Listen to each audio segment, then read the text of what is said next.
Holiday Inn Express, Kuala Lumpur. Pretty affordable choice to be right in the center of the city, not far from KLCC or the party district, and I'm forgetting the name off the top of my head. I'll put a title up. So if I'm pronouncing it correct, Bukit Bintang. If you just go right, and that's the monorail line. The Holiday Inn is right there where that van is. You don't even have to get on the monorail. Just take a right and walk 2-3 blocks, and you'll be right in the heart of all the pubs and bars. If you go in the other direction of the bars, it's just a huge 2-block section of street food. Really good. If you head off in that direction, where around that pavilion building, that is some kind of fancy mall. I filmed it at night the other night. I'll try to attach it in. It's where the JW Marriott is, and I believe the Westin. That's your Rolex and Gucci section of town. Now if we go to the left, I've walked it. It's 6-8 blocks. That is KLCC, the convention center. This is the Raja Chulan, if I'm pronouncing it correct, monorail stop, which is going to be the closest, not even 1 block away, to that Holiday Inn. Or this is an easy walking distance. There's also the Bukit Bintang monorail stop to go to the pub district. Either one of these, it's right in the center. Hey, and please forgive my trying to pronounce these names. I'm just getting a slight handle on Bangkok, and it's a whole different scene here in Malaysia. I know I'm in the fancier tourist area. There goes the monorail of Malaysia, but it really, I'd compare it more to Singapore as far as how clean and organized and everything's painted. Nowhere near as chaotic as Bangkok. I love Bangkok, but this Kuala Lumpur, at least in this district, is super clean. I'm just walking under the monorail line from that one station up towards the Bukit Bintang station. I need to find the Samsung store, but I did it the other night. Well, actually, if that's the Bukit Bintang monorail station, that is closer to the whole pub area. But if you're staying at that Holiday Inn or anywhere, I'm trying to see some other hotels around here. Anywhere in that Holiday Inn area, it's an easy walk. No need waiting for a monorail to save walking 3 blocks. Lots of good street food happening in the area.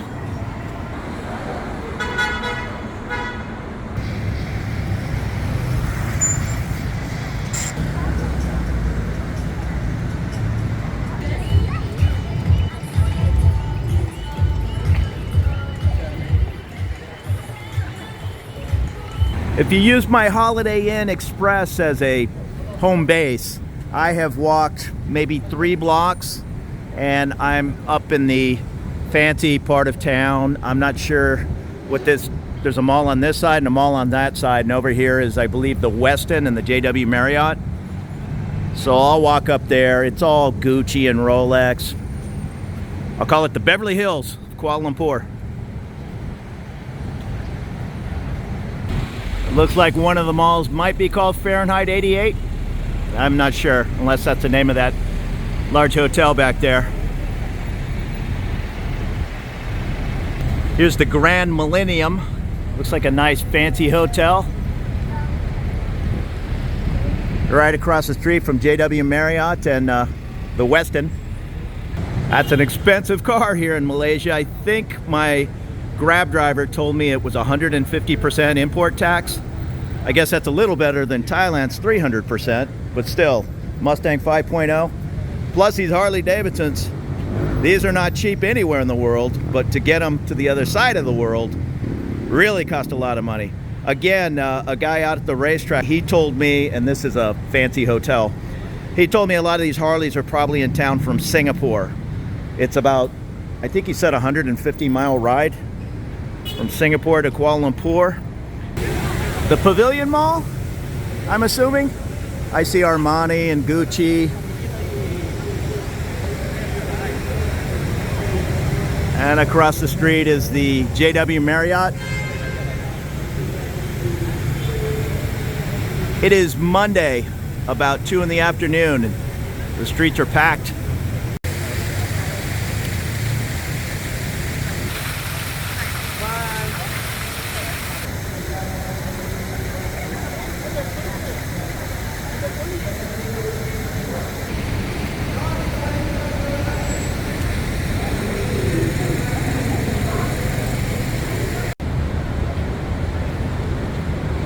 I see Tiffany, Burberry, is that how you say it? Rolex.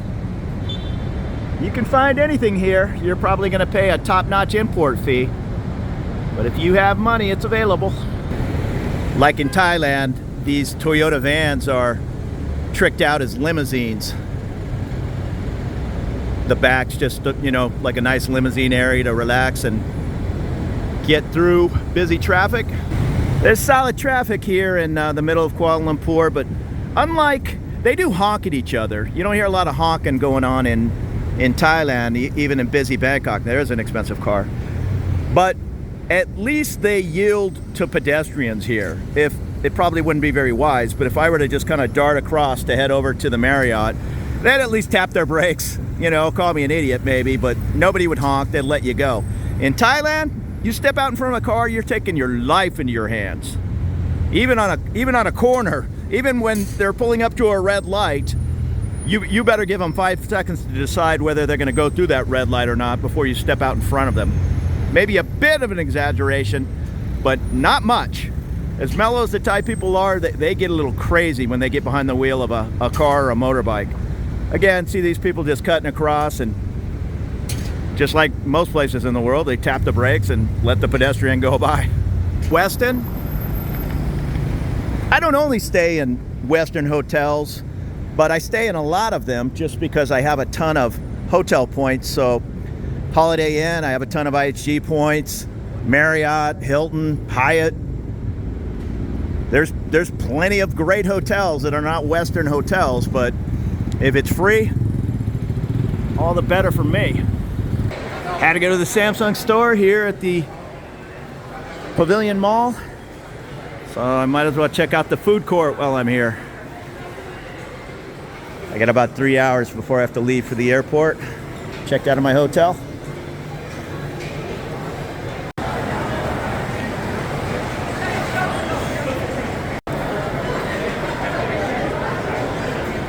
These are my people. Burritos, chimichangas, shrimp tacos. But nobody's home. Maybe they'll come out in the evening.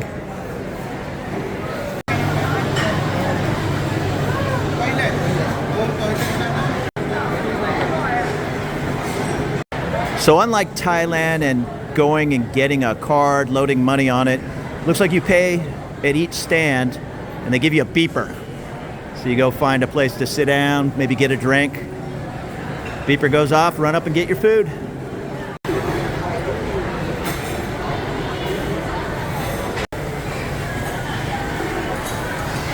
Nice, Benihana style.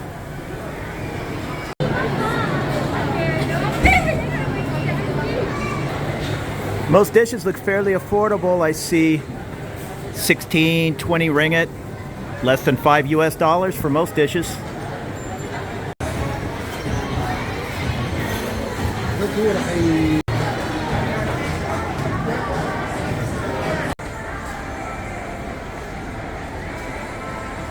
Here's the Mercado.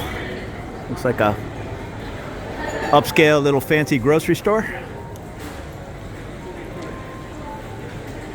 I've said it in other videos, I've never been a mall guy in my life, but if you don't know where you're going around a city, sometimes these malls are a good place to get out of the rain or the heat and head down to the basement. I'm in the basement level. You'll find all the cool food stalls, usually some kind of little grocery market. You can get some cheap things to eat. Looks like you can get some dates and nuts.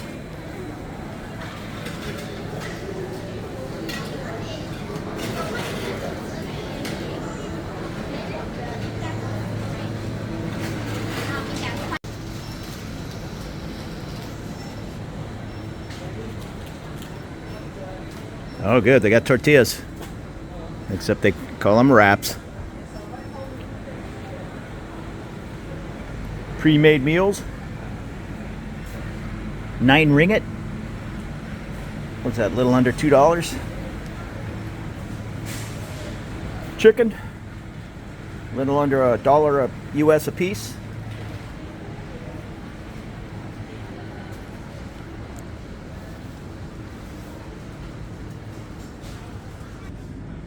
Now they got some Budweiser if you're willing to pay 55 ringgit.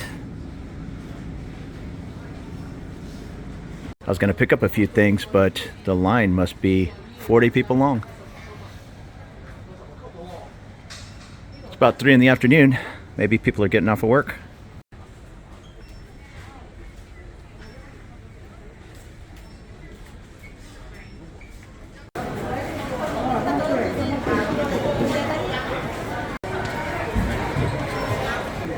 I couldn't resist. 10 ringgit. What's 10 ringgit? $2.20. Haven't seen Famous Amos in Thailand. Tastes the same. La Boca, Latin American restaurant. There's a familiar sight, Five Guys burgers here in Kuala Lumpur. I do not believe we have one in Thailand. I could be wrong. Too bad I just ate. I'd try the Five Guys over here. It is about 3:30 in the afternoon and it looks like it might start raining. Always a chance during the rainy season here in Kuala Lumpur. Hopefully that's all coming to an end in a few weeks.